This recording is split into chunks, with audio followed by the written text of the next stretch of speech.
Hello and welcome to Stuart Saturday Live with me, your hostess, Andrea Zuvich, the 17th century lady. On our previous show, we had a lovely chat with my friend, the history author, Josh Proven, about Edo, Japan. I thoroughly enjoyed it, but was even more pleased to find out that some of our audience, especially some youngsters, were very entertained. If you missed the live video, you can listen to the audio track of on my podcast, The 17th Century Lady.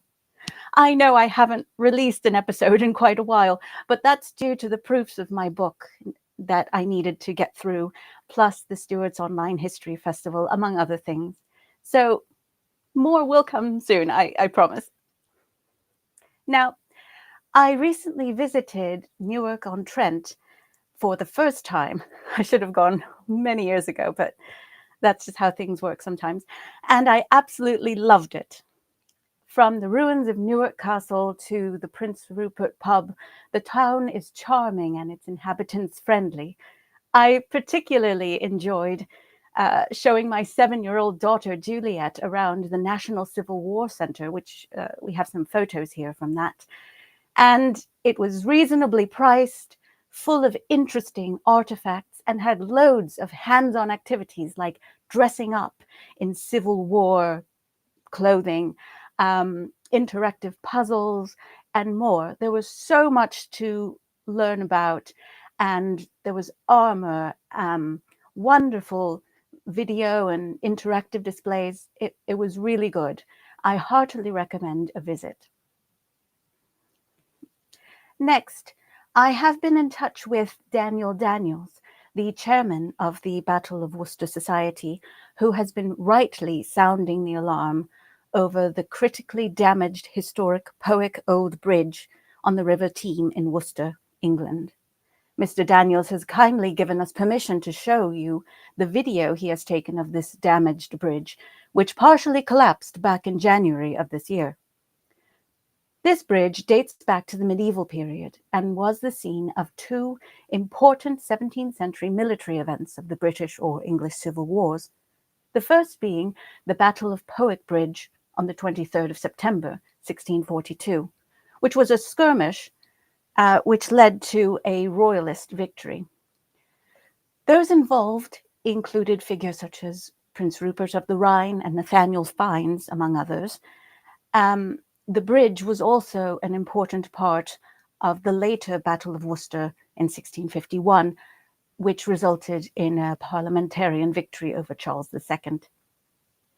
The Grade 1 listed bridge is currently closed to pedestrians and cyclists, and a letter signed by both the Battle of Worcester Society and the Battlefields Trust has been sent to the chief executive and the leader of the Worcestershire County Council. So what can we do? What can be done? If you'd like to get involved, it's probably best to contact Worcestershire County Council at their webpage at worcestershire.gov.uk and have a look for the contact link. Alternatively, you can find the link to take you straight to the compliments, complaints, and comments form, which you can fill out and submit. The link for that will be in the description of this video on YouTube, and I'll post it later today on X, Facebook, and elsewhere. Now, without further ado, it's time for our chat with our special guest. We've had a wonderful lineup of guests on this show, and this month's guest certainly continues that trend. She's the award-winning, best-selling author of history works such as White King, Charles I, Traitor, Murderer, Martyr, and Henrietta Maria, Conspirator, Warrior, Phoenix Queen. Joining us live from Market Bosworth, near the site of the Battle of Bosworth Field in England, please welcome Leanda de Lisle. Hello, Leanda. Welcome. Hello. It's such a pleasure to have you here. It's great fun to be here. I've been looking forward to it.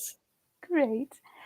Well, now one of the most popular questions to ask you, I'm sure you've had this many times, is what made you focus on the Tudor and Stuart periods in history? Well, I mean, it's just the stories. They're fantastic stories, aren't they? I mean, who can resist the stories of Henry VIII's wives, Mary Tudor, and indeed of the English Civil War and the civil wars of all the three kingdoms. I mean, I loved C.V. Wedgwood, her King's Wars, the King's Peace. As a teenager, they're one of my favorite books at the time, or favorite series of books. Yeah, I suppose. And of course, actually, there were films as well. I think a lot of people are drawn to history as well by films. And I remember as a child watching Anne of a Thousand Days and films like that. Yes. And of course, they also drew me to history, and particularly to the Tudor and Stuart periods. That's wonderful. Yes, I think that really is the case for most people. They're exposed to these stories via the medium of films, and if not that, historical fiction, and sometimes just non-fiction history works. Sometimes. Exactly. Yeah, that's great. Your most recently published book, Henrietta Maria, Conspirator, Warrior, Phoenix Queen. In that, you've given us a refreshing view of this oft-maligned queen. She's less of the sort of Lady Macbeth type figure that has been usually put forward, and instead comes across as more of a heroine. Was this a book you had wanted to do for some time? Well, when I was writing my book on Charles I, White King, I became increasingly fascinated by his queen. And I realized that she had been, yes, exactly. And I realized that she had been greatly maligned. And I did actually write quite a lot about her in White King, but there was so much more to say. And my agent was horrified, actually, at first, because I said I'd like to do Henrietta Maria as my sort of book following the White King. And she said, "Oh, no, you can't do that." She said, people will think it's just all the boring bits you left out from White King. And I said, no, I promise you, there's so much more to say about her, and certainly none of it is boring. She recklessly decided to back me, and I loved writing it and exploring her story, and I hope people will enjoy reading it as well. It gives a more European perspective on the civil wars, and a more female perspective, as well as, I think, revealing a sort of queen we haven't really met before, a warrior queen we haven't really met before. Yes, because she was there's a part in it that I found quite interesting. How she was being fired at one point, and she was very brave, and I don't know if I could be like that in such a situation. Could you tell us? Bridlington Bay. Yes, it was at Bridlington Bay. I was just thinking in Yorkshire. Yes, that was absolutely extraordinary. She'd really saved Charles I's bacon, because before the Civil War broke out, she went to Holland to raise money, men, and arms. Most people believed that he would lose in the first battle of the Civil War, but the arms and money she raised really helped save him. So he survived the first great battle of the Civil War, Edge Hill. And then she returned to England in February 1643. And by this time, the parliamentarians had woken up to the fact that she was a real danger to them, and a very powerful support to her husband. And so they tried to kill her, really. They hunted her through the high seas. And she landed at Bridlington Bay in Yorkshire, and they found out where she was staying and shelled the cottage where she was staying. And there's this incredible description, which she described herself in her own words in a letter to Charles I, but also others there also describe. So you're getting, she's not exaggerating. Indeed, of her running with her lady. She grabs her little toy dog and runs under fire with her ladies. A man is shot and killed just yards from her. She jumps into a ditch. The bullets are flying. Little bits of earth are pinging over her head. I mean, you can be sure you don't hear these kinds of stories about other queens of this period. Even Elizabeth I. I mean, she said that she had the stomach of a king and so forth, but she never actually faced fire as Henrietta Maria did. Mm-hmm. Well, that's quite extraordinary. Thank you for sharing that. When I was working on my biography of Barbara Villiers, I, of course, had to research Catherine of Braganza, who was Henrietta Maria's daughter-in-law. Yes. Excuse me. Whilst it cannot be said that their personalities were alike, I noted some rather strong similarities in certain parts of their experiences. For example, shortly after Henrietta Maria's marriage to Charles I, wasn't her French entourage dismissed? Yes, that was quite usual, whoever you were. Henrietta Maria threw a massive wobbly when it happened to her. She was 15 when she married Charles I, and and I think she was 16 when her entourage was dismissed. And one of the things I rather love about her is the way that you see her change over time, and she's always a strong character. And she is a sort of typically strong-minded teenager, and she. When this happens, she breaks windows in her anger. She shouts at Charles. She sulks. She is actually very distressed, and it is understandable when you're suddenly left behind in a foreign country. You don't speak the language. You have a lot of people who are being really quite unpleasant to you. The French and the English, or the British indeed, were going to war, on the point of going to war. So, yes, it's difficult for her, difficult for Catherine of Braganza as well.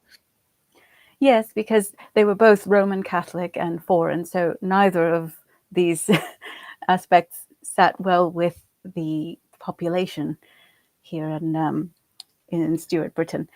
Yes, so, no, exactly. Yeah. So it would have been, you would have felt slightly, under attack, and you would wonder, as well as Henrietta Maria did, whether you'd be bullied out of being able to practice your own religion, because, of course, for the people around you in England, the British, the Scots, and the English, and indeed the Irish, you weren't permitted to practice Catholicism. So, you would be worried that you yourself might be denied the practice of your faith. Catherine of Braganza had less problems in that regard than Henrietta Maria had, but they both would have been anxious about it. Yes. And of course, Catherine of Braganza had to deal with the Popish plot and these ideas against her. And it was a lot for her to handle as well, to be accused by some malcontents of wanting to assassinate her husband. It's just a series of bad things, really. So similarly, as we mentioned earlier, Henrietta Maria's staff were dismissed, but also the same happened with Catherine of Braganza's Portuguese staff. And both women were cast by some as the enemy within, and we mentioned reasons for that. But do you think it's fair to say that they were easy scapegoats? Yes, I think they were. I think there's a long tradition dating back to the biblical figures of Adam and Eve for women being blamed for their husbands' missteps. The women are supposed to be like Eve, the seductress. We're weak-willed and emotional, and therefore are easily seduced by evil, and in turn, with our sexuality, are able to seduce men into evil. Personally, I always thought the figure of Adam was rather pathetic. This sort of like, oh no, she made me do it. Sort of rather pathetic. But anyway, putting that aside, yes, they were easy, and certainly in the case of Henrietta Maria, and this was why it was a bigger problem for her than for Catherine of Braganza, because Charles was faithful to Henrietta Maria, and so it was easier for people to say, as they did, oh, she has these terrible French wiles, she's doing God knows what in the bedroom, and that can make him do all sorts of things. Whereas Charles II had all these mistresses, so people were slightly less concerned that Catherine of Braganza's terrible sexual, in her case, Portuguese wiles would be able to do as much, because he had plenty of other ladies that he was turning to. Indeed. Yeah. So we mentioned your most recent Stuart books, but I have a great fondness for The Catholics and Their Houses, published in 1995, I think. I found it very helpful in my own research. Similar to our previous guest, Elizabeth St. John, you have some fascinating ancestors. Your maiden name is Dormer, and several family members were at the Tudor and Stuart courts, some in close association with royals. Would you mind telling us more about them, please? Yes, the Dormers were a recusant Catholic family, which meant that they paid fines for not going to Anglican services, and they sort of persisted rather stubbornly with being Catholics after the Reformation. So there was one famous one was someone called Jane Dormer, who was a lady in waiting to Mary Tudor, Mary I, and married the Spanish ambassador. And I quite enjoy, and then she went off to Spain and made a lot of trouble for Elizabeth. And I rather enjoy reading about her because she and Elizabeth, I mean, Elizabeth seriously disliked her. And there's a rather awful description of before she goes off to Europe. She has to go and say goodbye to Elizabeth I. This is this stage, and she's heavily pregnant, and Elizabeth I keeps her waiting for hours standing. Really just out of it's really quite bad. Oh dear. But anyway, I think Jane Dormer gave as good as she got, so I wouldn't worry about her too much. And she had her baby all right happily. And that's good. then at the Stuart court there was someone called Robert Dormer, Earl of Carnarvon, who was a sort of great playboy and was a great favourite of Henrietta Maria, who liked rather sort of naughty men, although she was, despite the rumours, actually well behaved herself and was faithful to Charles. But she enjoyed the company of men who weren't always very well behaved, and certainly Robert Dormer wasn't, and would boast about how he enjoyed having 2 women at a time after a good lunch. But then during the Civil War, he sort of pulled himself together a bit and actually was a rather good soldier and died apparently very bravely fighting for the king, Battle of Newbury. Wow. Well, that's quite fascinating. See, I don't know who my ancestors were in the 16th and 17th centuries, and I think many people are in the same boat. In my case, probably peasants in Chile, Croatia, and Spain, no doubt. But the thing is that when you go back that far, you're descended from all sorts of very different people. Yeah. I mean, I took one of those DNA tests. Those. Yeah. And which I think is a really interesting thing to do because you never quite know what you're going to discover. Yes, I've done that too. Anyway, so I mean, one of my ancestors was a West African slave. In the 18th century. So, that was like, I was like, ooh, I suddenly didn't know that. So you just don't know what's going to come up. So, you have ancestors from all sorts of different backgrounds. It can be quite surprising at times. Yes. Well, knowing the fact that some of these figures that you mentioned, so that they were your family members and who they were and what they did. Do you think that has drawn you closer into the early modern period as a result? I think it may have done. I was very conscious, certainly of my sort of paternal family history, the Dormer family, as I was growing up. I was very much aware that they had occasionally had their heads chopped off and had to pay all these fines and were excluded from various positions because of their religion. So in the 18th century, they couldn't serve as officers in the British Army. So they went to Europe and served in the Austrian army, for example, Wow. which is sort of quite an interesting history. So it's difficult to know. I mean, because it was just a fact of my life and the way I grew up. I don't know, but certainly it's possibly true that it encouraged the interest. Nice. Now, you've written a lot of Stuart in recent years. And for those who are interested in James I and the last part of the Elizabethan period, Leanda also has written After Elizabeth, The Death of Elizabeth and the Coming of King James. And that's another really great book.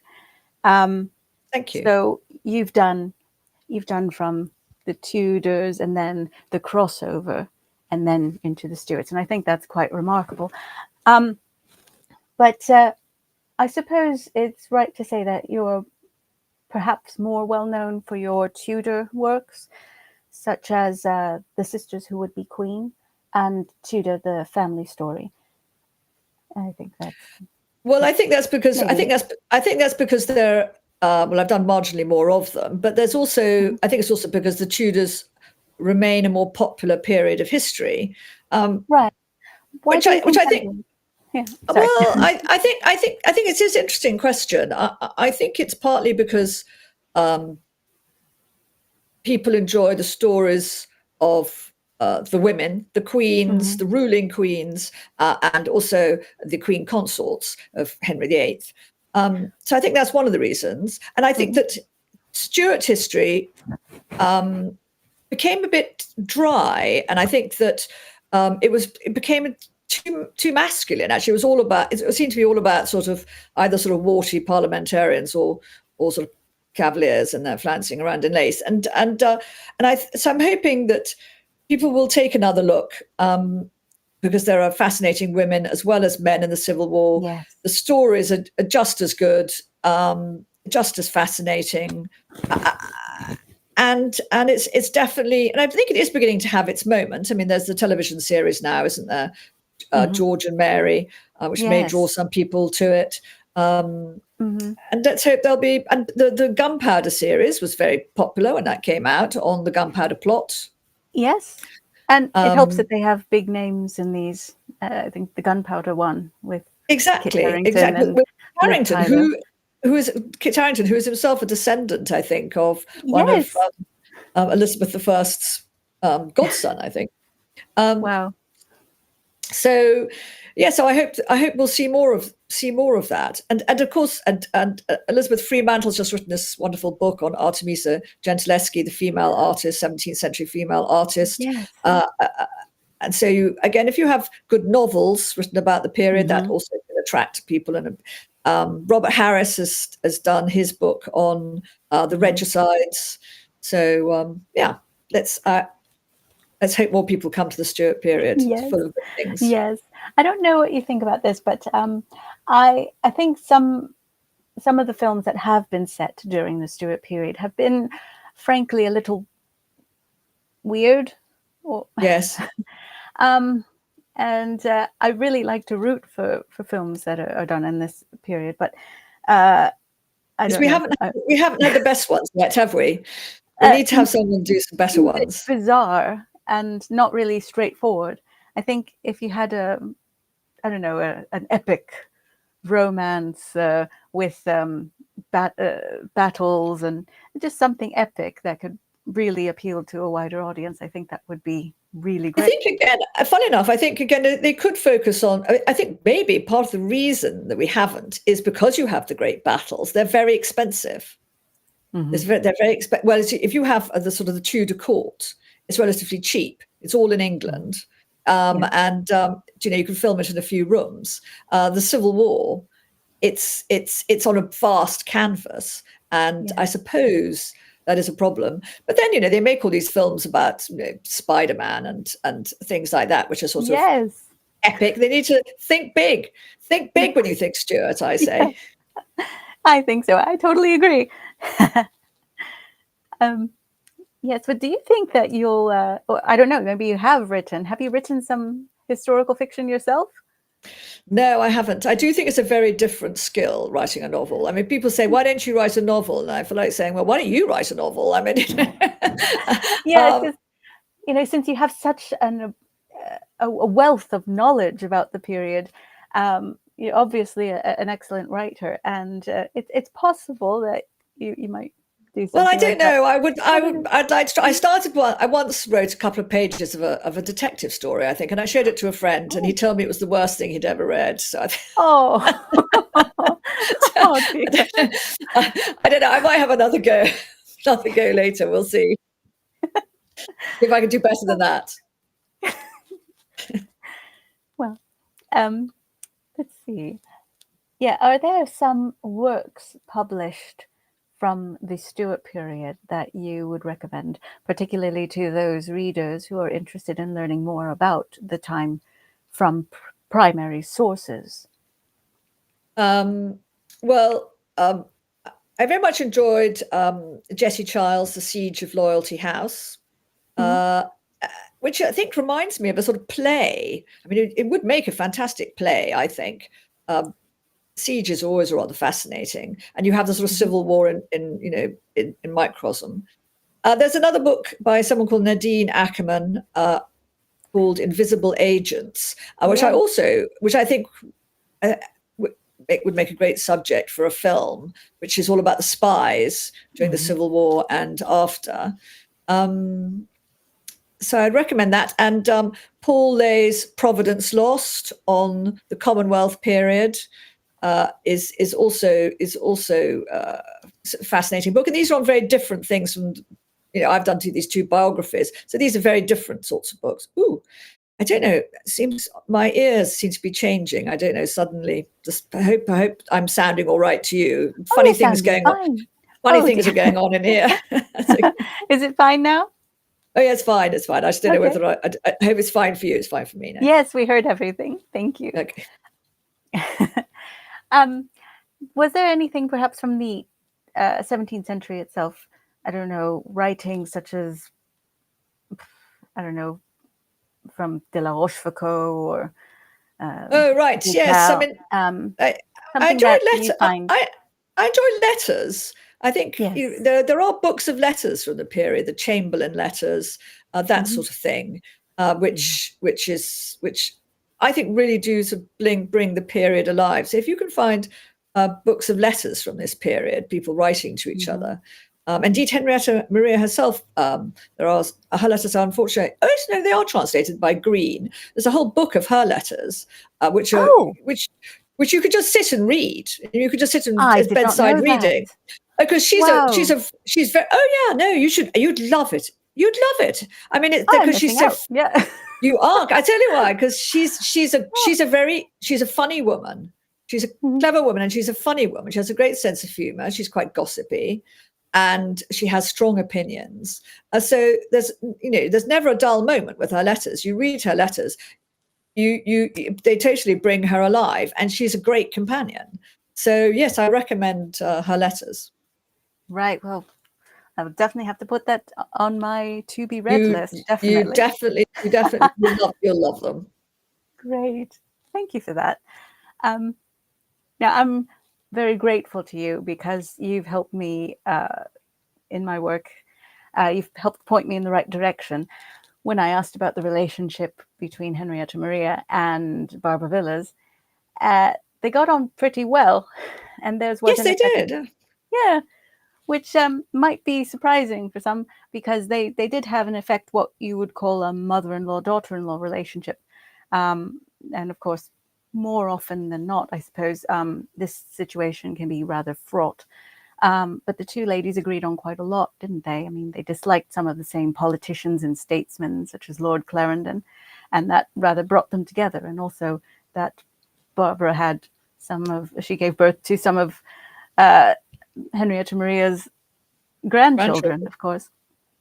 And they were also extravagant spenders of money. I mean, I think Henrietta Maria in particular was so during the earlier part of her marriage, I believe. And Barbara nearly always was. But speaking of money, Henrietta Maria left Barbara some money in her will, which I found very interesting. And I have you to thank for telling me about that. So that was it was an interesting relationship, but I think Henrietta Maria was quite sort of open. One of the sort of great myths about Henrietta Maria is really simply because she was a Catholic, that she must be a fanatic. She wasn't at all fanatical. She had lots of Protestant friends. Many of her best friends were Protestants. And in the case of Barbara Villiers, I don't think she wasn't twee either. So the fact that this woman was her son's mistress didn't hugely concern her. She realised that kings did have mistresses. It was quite extraordinary that her own husband didn't. That was obviously much more unusual than the other way around. Yes, because her father, for those who don't know, Henrietta Maria's father was King Henri the Quatre, wasn't he? Yes, Of absolutely. France. Yes, and he did have mistresses. No, he certainly did. Yeah. Yes, he was a bit creepy, really. Actually, in that department, I always think. Actually, right. Yeah. I mean, some of it was quite distasteful. The way he brought up his children. Luckily, for Henrietta Maria, she was a baby when he died, although she might not see it like that, but it might have been good for her that she was a baby when he died, frankly. Wow. Yeah. Just a little aside here for those in our audience who enjoy listening to podcasts. May I suggest you seek out Leanda's podcast, 10-Minute Tutors. Very good. Really worth listening to. Thank you. It's quite old now, but certainly you might enjoy it. It's just very short. So if you want to listen to some short things, you might enjoy them. But I quite like that because 10 minutes, you usually do find you have 10 minutes to spare. But there are some podcasts which are just interminably long. I mean, they're like an hour or two. And I don't know about other people, but I don't have an hour to listen to a podcast. So anyway, well, you can listen to this over a cup of tea. Cup of tea and a slice of cake. Which reminds me of Wurzel Gummidge. My daughter's watching that now. And she the one I think from the 70s. So he used to say cup of tea and a slice of cake. Okay. Right. I'd like to know what's your routine when writing a book? Do you let's see. Do you go on a retreat like some authors, or do you go into a room in your house and just focus on it? I'm like a dog with a bone. The truth is, which is not very healthy in a way. So it goes on and on. So my route, I'll get up in the morning, coffee, read the newspapers. I wrote as a journalist for a long, long time, so I have to read the newspapers, and I still have hard copies. I mean, proper newspapers. And then at sort of 9 o'clock, I'm at my desk. Except it's not really a desk because I have a bad back. Well, that's got much better. I actually work on a sort of chaise longue, a bit like sort of Barbara Cartland, and with my laptop literally on my lap, stacked on some books. Looks completely mad, and with the dogs usually as well lying on my feet and on the anyway. So I look very strange. So and then I'll work until say 12 o'clock, and then I'll walk the dogs, and then I'll make lunch, and then I'll have 20 minutes. Close my eyes, which I find reboots one brilliantly, so you don't get that terrible 4 o'clock slump. And then great. 2 o'clock, I'm back at work, and I'd work till about 6. When I was younger, which horrifies me now, I used to go back to work after dinner in the evening at sort of 8, after sort of 9 o'clock at night, I'd go back. But as I've become older and more decrepit, I don't do that anymore. I do the late shift. You do the late shift, do you? Yes. Well, of course, as well with a daughter, you have to put her to bed, and there's all that. Yeah. And so by around 10:30, I'm like, okay, I can do some work now. Yes. And I work until maybe 1 or sometimes 2 in the morning, which isn't very good. That's terrible. I know, it's really bad. So yes, I have to fix that now. But I find that in the still of the night, it was just quiet. I can really concentrate. And during the daytime, I think that with all the traffic, and we live next to a farm, so there's sometimes log sawing, and that can get rather annoying. So someone's or something doing something outside the window, yes, making a noise like that, yes, mowing the lawn or something, absolutely. Bad thing, yeah. Right. Well, thanks for that. Um, do you listen to music when you write? No, I don't. No. I'm completely focused, and a sort of, yeah, in a probably quite unhealthy way. I'm really quite. I never sort of thought of myself as hardworking, fun enough, because when I was young, I enjoyed parties, and when I was at university, I spent a lot of time drinking and partying and misbehaving. Um, but I am actually rather hardworking, which is something I hadn't sort of really realised about myself. I'm quite focused. Right. And in fact, my Well, I think children was very worried that I might give up work, because I suspect they're always quite worried that my focus will then fall elsewhere, and maybe it'll fall on them. They're grown-ups, of course. well, but I think it's quite evident that you do work really hard. I mean, you have a wonderful oeuvre, and so we all enjoy. We can all enjoy what you've worked so hard on. Thank you. Yeah. But are you a fan of music in general when you're not working? I am, although I'm embarrassed to say that I am a Neanderthal when it comes to music. I'm incredibly ignorant about music. I don't have a musical ear. Um, we're talking about, well, not daughter-in-laws exactly, but sort of mother-in-law, daughter-in-law relationship. I have a wonderful daughter-in-law who I adore. And admire. And she is a wonderful musician. She's a violinist, and she went Wow. to this school in Manchester. I think it's called Chetham's, which is a sort of famous musical school. And then she went to the Royal College of Music, and she married my youngest son, who was the least musical of my three children, which shows how strong her love for him must have been, because she has had to educate him. So there was this terrible story, which I feel rather embarrassed about, because I feel his mother slightly responsible, where she took him to see Swan Lake. And he decided, I don't know why he decided this, but he thought it was Beauty and the Beast, the opera. So he sat down to watch Swan Lake, and and then announced to her, where's the beast, and when are they going to start singing? It's so bad. So I don't know why I've told you that story, but anyway, it's very, very bad. So anyway, so not as musical as I should be now. I'm sorry. I think. Yes, that's actually He did try and educate himself. He started to going on when he went to the tube to work every day.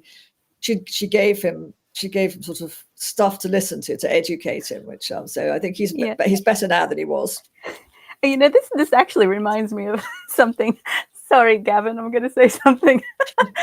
You're going to give away a secret. I had tickets to a Rameau opera in, I think it was North London. And he, as a joke, I suppose, he said, "Yeah, I'm here for Rambo. I'm going to see Rambo." I'm like, no. Exactly. My son likes that. He's my son. I shouldn't really name him. I've now said his name. Oh, I didn't hear that, so it's okay. No, you didn't hear that? Good. I'll get into double trouble. Yeah. Yeah, but there are similar things like that. It's just really funny sometimes. But yeah, I definitely have had a similar experience. I have just bought Beyonce's what's it called? I can't remember. I have literally just got the CD. I thought, I must listen to this. And then my husband said, I can't believe you've bought a CD. That's so, only people of 90 buy CDs. But anyway, I have got the CD. But anyway. Well, I think they're doing vinyl now again, aren't they? Are they? Yes, that's right. People like the crackle, yes. Yeah. I remember when I was little, I used to have the Phantom of the Opera vinyl, and I got in trouble because I think I accidentally scratched it. I was maybe 5 or something. I wanted to listen to it again, and I couldn't. Oh, it's great. Oh, good times. And it's funny that people are going back to doing that. So I'd like to know, fantasy Stuart dinner party. Who would you invite? What would you serve? Ooh, well, for cookbooks, I think I would use. There are two cookbooks I think I'd use. One is one is Robert May's cookbook. It was published in 1660, but he was cooking actually for a lady dormer he began his career with, and he trained in France, and he was a wonderful cook, and did lots of and you can actually buy a copy, a modern facsimile of the book now on Amazon, should you be interested in doing so. And there'll be sort of 30 different ways of cooking capon or whatever. And he also did great fantasy pieces, which he enjoyed, sort of reproducing sort of ideas from the Middle Ages. And he'd also do funny things, like he would make pies with frogs in it that would jump out and make people shriek and laugh. And did lots of sort of funny things. Anyway, so Robert May. So I maybe have a few things from Robert May's book. But then I think we would also have to do some things from what was supposedly Henrietta Maria's own cookbook, which was called The Queen's Closet Opened, and was probably written by her friend, Wat Montague. And that had lots of recipes from Queen Elizabeth's court, from Anne of Denmark's court, and from ladies of the time, some of which were good. Now, Henrietta Maria herself liked mutton and chicken and things flavored with citrus, with sort of orange particular, and actually Robert May did lots of things covered in butter and orange, which I think she would have liked his food. But there are also rather horrid recipes from some of the ladies of the court, which involved sort of white ground dog turd and things like that. I think probably, good grief! Yeah, I think we might want to skip those. Yes. And I saw I did see there was an original one of those sold on Sotheby's a few years ago. I think it was £900 they were asking for it, so that's quite a lot of money. But anyway, so if I was you, I'd stick to getting the facsimile of the Robert May cookbook. And who would I ask? Well, I think on the whole, small dinner parties are more amusing than big ones, because you can actually chat. And Henrietta Maria would have to be there, of course, and she liked small supper parties.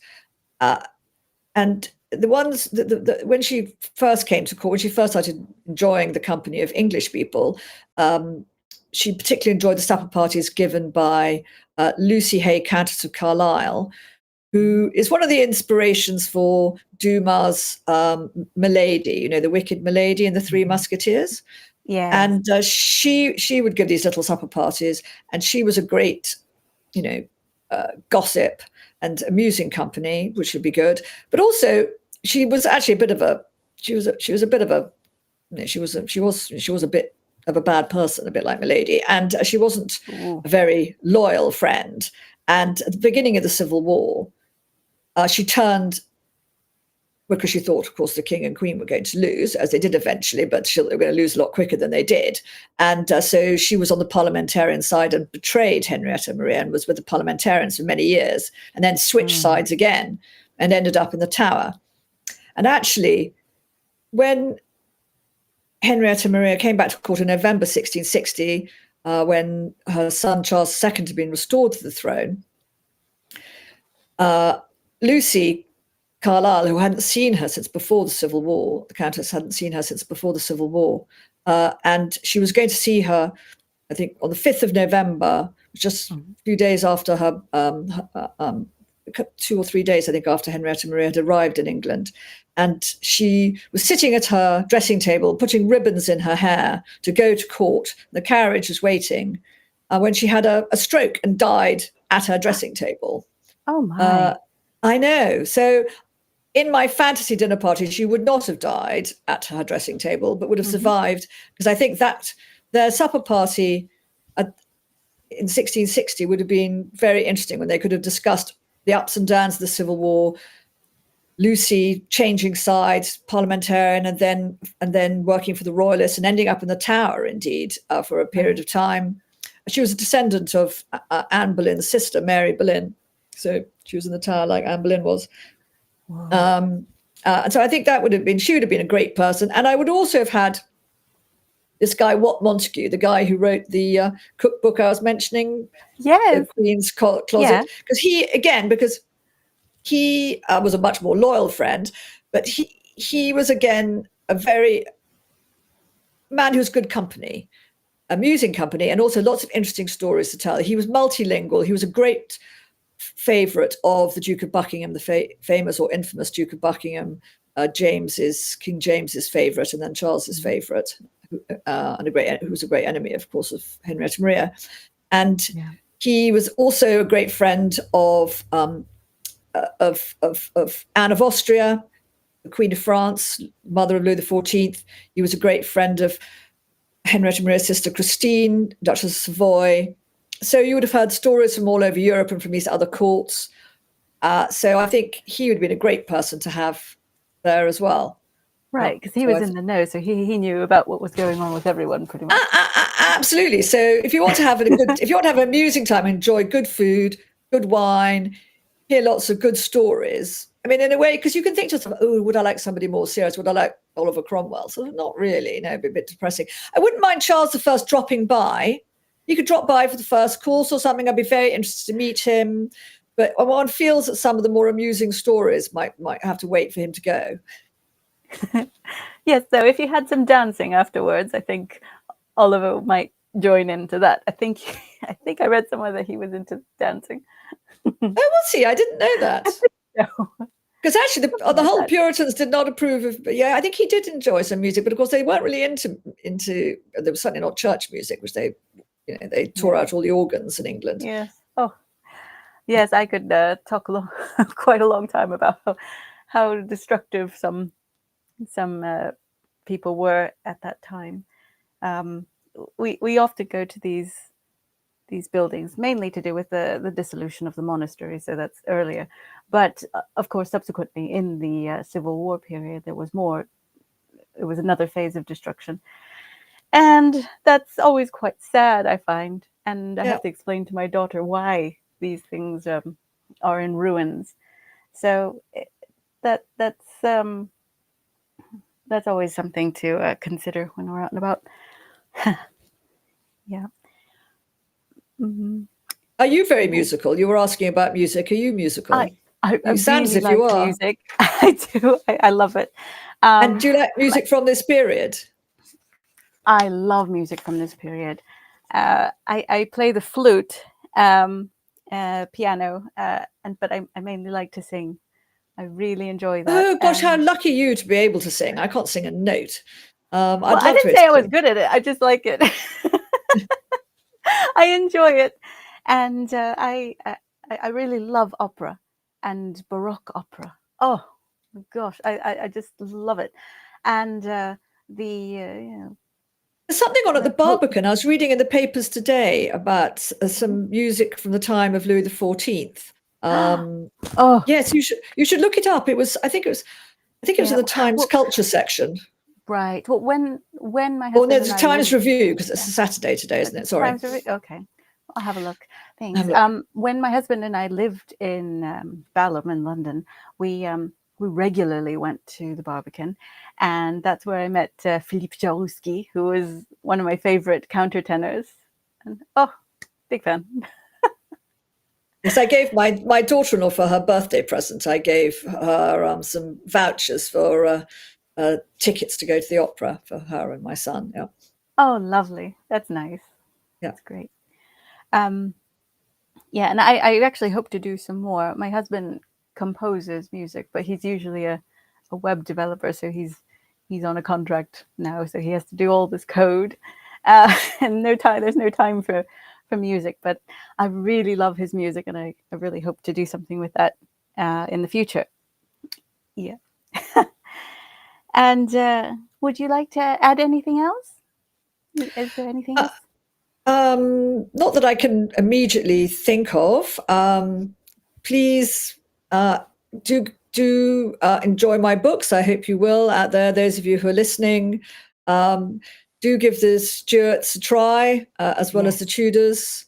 You might be surprised how much fun they are. Yeah. That's it, I think. Oh, and if you're going to watch the Grand National, I hope you enjoy that too. And I hope everyone survives in one piece. Is that today? I think that's today. Oh, Yeah, I didn't know. Thank you so much, Leanda. And I hope you have a lovely rest of your weekend. Thank you so much for joining us. Thank you. Thank you. Goodbye. Goodbye.